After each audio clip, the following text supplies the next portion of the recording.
Le claquement des fers à cheval a remplacé le bruit des moteurs sur le bitume de la promenade des Anglais. 170 chevaux épaulés ont défilé ce dimanche à Nice. Ils ont bloqué la triple voie du bord de mer pendant 6 heures. Les cavaliers étaient accompagnés de 1200 manifestants selon les organisateurs et 600 selon la police.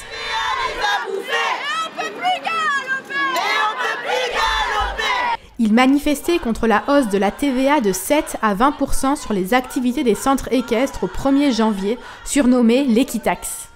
C'est la perte du tiers de notre filière équestre.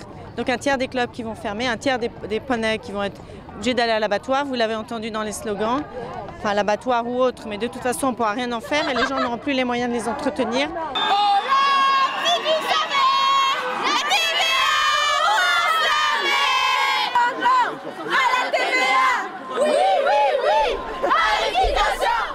Les Alpes-Maritimes et le Var comptent 260 centres équestres et plus de 18 000 licenciés.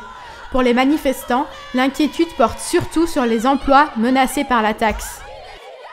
Les ministres à l'abattoir, les poneys au pouvoir, les ministres à l'abattoir. Et si on a moins de clients, il va falloir licencier nos salariés, donc les moniteurs, les palefreniers. Il y aura moins de travail pour les vétérinaires, moins de travail pour les fournisseurs de foin, moins de travail pour les marchands de granulés.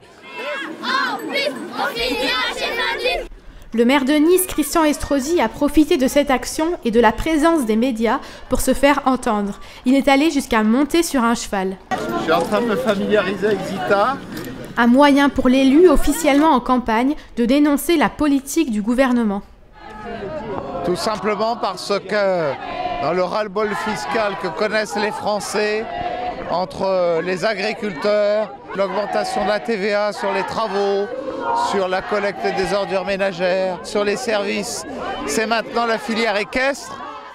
On ne touche pas à l'équitation. Entre revendications et communication politique, la frontière est mince. Certains vont même jusqu'à faire porter à leurs chevaux des bonnets rouges.